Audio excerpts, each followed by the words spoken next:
Hello there everyone, welcome back to the channel. It's Amiibo here, and today we're doing yet another Nintendo Switch 2 game unboxing. This time we're going to be taking a look at the physical version of Puyo Puyo Tetris 2S, doing some handheld gameplay, unboxing it, and giving our first impressions of this release. Of course, if you are new here and you enjoy Nintendo Switch 2 unboxings and coverage, I would appreciate you liking the video and subscribing. I feel like I've said that a million times today doing all of these unboxings, but it would really help the channel and I do appreciate it. But let's get into the Puyo Puyo Tetris unboxing now. Alrighty folks, here we are with Puyo Puyo Tetris 2S. This is one that's, I feel like nobody cares, to be honest. Like, I feel like I haven't seen a single soul talking about this new version of the game. However, despite having it on PS5, I bought it for like $5 at a GameStop years ago. I've actually never played Puyo Puyo Tetris 2, and I love the first game. That was the Switch 1. I don't think it was launch title, but it was near launch for the original Switch, and I really enjoyed that game. It had this crazy story mode with anime characters and stuff, and I've been meaning to play the sequel for a while. Well, now, perfect timing, I can try out the Switch 2 version, which adds some new modes. There's a new gimmick with the camera that I want to check out for this video, where you can put your camera behind the Tetris like screen, which is it's just random stuff. There's a mouse mode where like your friend can tell you where to put your blocks. I don't know really why they did a new version of this game, to be honest, but we're going to be checking it out. So we have the physical release here. It is a game key card release from Sega. Puyo Puyo Tetris 2S, the ultimate puzzle match game. Official Tetris product up there. Is that a sticker? That is not a sticker. That's actually on the box art. Of course, game key card release. We have our smallest game key card ever. This one is a clean 4 gigs. If it was 3 gigs smaller, it would have actually fit on the game key card itself, I'm pretty sure. I don't know exactly if Nintendo's letting developers do it that way, but yeah, this one, this is our smallest release in terms of it being a game key card, but also still being a download. Here we have the spine of the game. We can compare it to the PS5 one. It's basically the same. You got your Puyo Puyo and your T-block, purple T-block, although on this one it's facing a different direction. Ooh, they changed it up quite a bit. I guess the PS5 one's nicer because they could fit in the actual logos for each franchise there. Here we have the back of the box where it says, the ultimate puzzle match. Enter a newly enhanced dimension of puzzle challenge when the world-renowned Tetris and Japan's beloved Puyo Puyo series blend their legendary gameplay together, featuring traditional and crossover gameplay, a brand new Puyo Puyo doubles mode for this Switch 2 version. I believe that one's exclusive. Yeah, because on PS5 it says new skill battle mode, so the doubles mode I'm pretty sure is new to this one. Competitive and casual online play, as well as a new multi-dimensional story to experience. Yeah, let's go ahead and crack this open. Like I said, I don't think many people are really that interested in this release, and frankly, I could have just played it on PS5, but it has the new console hype going for it right now, so even though I missed it back in 2020 when it released, I'm actually pretty excited to play this finally, because it's been a while. I mean, I really haven't played Puyo Puyo since Puyo Puyo Tetris came out in 2017, so it's been a long time for me since I played this type of puzzle game. Dude, sometimes the plastic on these really, they be fighting me to get it off sometimes. Especially like at the bottom here. I gotta yoink it. There it goes. Perfect. Okay, we have the physical box here. Front, back, spine. Let's crack it open. I'm fumbling. I'm dropping it. Sega, come on now. Yeah, not much going on in here, which is a stark contrast to, let me grab the first game real quick. Yeah, here we have the first game. I think this was like a pre-order bonus somewhere or something, but there was like a big box release of this that actually came with a little Puyo Puyo keychain. So it would have been nice if they had done something similar. You got the T-block as well as the green Puyo Puyo. Was the box any different actually, like on the inside or anything? Yeah, come on, Saga, what happened? We fell apart here. This is so nice. It's so colorful on the inside. And then for the Switch 2 version, they were just like, well, who cares? That's so annoying. Did the PS5 version have anything on the inside? Well, it came with a little code for something. Exclusive kill booster pack bonus, featuring 3 Sonic the Hedgehog items. I wonder if those are in the Switch 2 version. I don't know. Of course, here's the close-up of the cartridge itself. Nothing too special going on here. But I guess we'll find out. We're going to pop this in to the Switch 2 right now, and we'll do some early impressions here. It's nice that it's only a 4 gig download, so I can get it. I can get this one up a little bit faster, so I don't have to wait for it to download here. 4 gigs isn't the end of the world. Go ahead and download this. Checking software information. Can I download it? They usually don't take this long. Okay, it's actually taking its time. This is the first. I'm glad. This is why it's good to record these. Oh, Nintendo servers are having some issues here, so I can't get it downloaded. It looks like they're flickering in and off.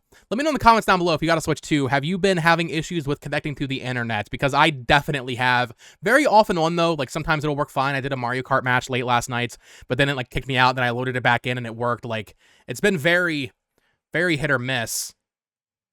Although it looks like this is having some trouble. Oh no. But also, I think it might be my own Wi-Fi. It's been really hit or miss in general recently, even on my computer. So I'm not sure if it's entirely Nintendo, if it's partly me. Let's see if we can get this to work, though. Okay, I just changed to a different Wi-Fi, and I think it might have been my internet, to be honest. Maybe a mix of both. But here we have the icon for Puyo Puyo Tetris 2S. And now we're going to switch over to some early impressions and handheld gameplay, as well as, if I can, I'm going to try the new camera mode as well. We'll get a little gameplay of that in here, as well as the new mouse mode, because there is a mouse mode as well. So let's switch over to that. Okay, so I played a decent amount of this game last night with Olivia, doing some versus matches, but also just playing the story mode here. And impressions are good, because Puyo Puyo Tetris 2, at least based on my experience with the first game, assuming 2 is similar, need to put more time into it, of course, right? But it's Puyo Puyo Tetris. If you like Puyo Puyo Tetris, you're going to have fun with this game. If you like either of them, you will have fun, because you can play them independently. Even on the menu, they have those quick options to just go play some basic Puyo Puyo or some basic Tetris. So if you like either of these games, this is a good game. There's no denying that. However, as a new release that you cannot pay like an upgrade fee for, or frankly, even as a free patch, I think you'd have to be a very hardcore Puyo Puyo Tetris fan to want to spend $40 more on this on top of the pre-existing version. There are a few new additions. There is this new doubles mode where there are 2 players in each kind of rectangle playing. You know, you have 2 people dropping Tetris blocks, 2 people dropping different Puyo Puyo blocks. So that's new. That's being brought back, I believe, from a Wii game. So, I mean, that's kind of interesting. There are also mouse controls that have been added to this version of the game as well. And having tried these at least a little bit, you all know me, and throughout all these videos, I've been very positive on mouse controls. I love mouse controls. I think every game should have mouse controls. I don't know. I don't know if it necessarily works that well in a puzzle game where your placement means everything. I was using it here, playing some Puyo Puyo, and the way it drags around doesn't feel all too good, to be honest. So you can move it left or right just by moving the right Joy-Con left or right, but to make the blocks drop faster, you literally have to drag the Joy-Con to mouse down. Yeah, that's not the best. I did also try out the Switch 2 camera functionality. Now, here's the thing. I don't know a single soul on this planet that ended up actually buying this game. So here's me, just kind of goofing around, trying to figure out how this thing works. This was my first time using the Switch 2 camera. And, I mean, this is a fun little gimmick, I guess. I mean, why not have it in here? But also, I mean, this is certainly not enough of a reason to rebuy this game for full price. It's just your camera behind the game board. I don't know. I mean, that's neat. I imagine if you're playing online with friends or something, if it even does work online like that, that's cool. But I don't know. It was just kind of like a random extra feature, which is nice, but it doesn't really add that much to the experience for me.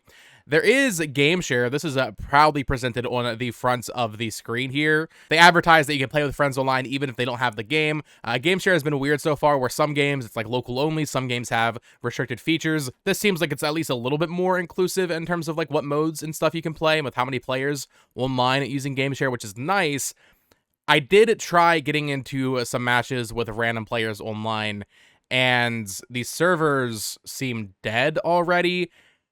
You can correct me in the comments down below. I don't think this version of the game is crossplay with the others, but you would imagine launch weekend of this console, even if this is like the least interesting Switch 2 launch title in terms of like what people are playing right now, you would think I would have at least matched up with maybe a couple Japanese players or something, or at least one other person, but no, I couldn't find a single match online. So do not buy this game if you're planning on just playing online with randoms, because I don't think you're going to have a good time trying to find matches online. If you have friends that are playing it, sure, you can find your matches that way. If you're really desperate to try out the camera or mouse functionality in Puyo Puyo Tetris 2, I mean, that is there for you as well. Really, the only notable addition here with this version of the game is the doubles mode, but honestly, as someone who is coming back to this series for the first time since 2017, I'm okay with just playing some regular Puyo Puyo and Tetris, you know? There's so many modes in this game. It was already such a feature-rich, content-complete package back in 2020. Adding the doubles mode and a couple of other Switch 2 gimmick things doesn't really move the needle in terms of like, oh, you need to upgrade this. But it is another example of Sega having a Switch 2 version of the game and just not offering any sort of upgrade path, be that a free upgrade, a $10 upgrade, a $5 upgrade. I don't know. I feel like this is one that really, frankly, maybe even more than Sonic should have been a free update because it is even more niche than something like that. You want to have people playing online. You want to have it all connected. But no, it's just, it's a $40 game. With that said, I mean, I'm being kind of negative about the release overall because they're not adding much to it. I am excited to play it. Playing through a little bit of the story mode, playing it against Olivia last night. She's never even played Puyo Puyo. Like, I'm excited to finally give this game a go after loving the original. But, like, I could have gotten that same experience on PS5 or even with the Switch version. This is not a graphically intensive game. I think it's running at a higher resolution, but, like, it didn't need a Switch 2 upgrade, like, graphics-wise. So I don't know. I mean, this is a game I'm excited to play through finally and play through the story mode, basic as it may be. Playing through it just a little bit, it seems like all the characters have amnesia. At first, I was like, wait a second, is it the exact same story mode from the first game? No, it is, like, a new story mode for the sequel, although 2S... maybe towards the end there's more content, but otherwise I think it is the exact same story mode that was present in Puyo Puyo Tetris 2, so do keep that in mind. I'm excited to play more of it, but also I would say maybe next to Sonic Shadow Generations, this is the most lackluster launch title for the Switch 2. Not a diss on the game itself, just a diss on like the new content that was added here. But let me know your thoughts in the comments down below. What do you think of Puyo Puyo Tetris 2S? Are you planning on picking it up? Or maybe you already did. And if so, let me know what you think of it so far. That is going to do it for today's video though. Of course, as always, subscribe here for more Nintendo Switch 2 unboxings. Been posting a ton over the weekend. Late last night, I posted my Sonic unboxing as well as Hogwarts Legacy. So definitely go give those a watch if you're interested in those games on Switch 2. You can follow me on Twitter at BoTalksGames, check out my other Nintendo news channel at BoTalksGames, and click on one of the 2 videos on screen right now to listen to me ramble about even more Nintendo Switch 2 stuff. Until next time, folks, peace.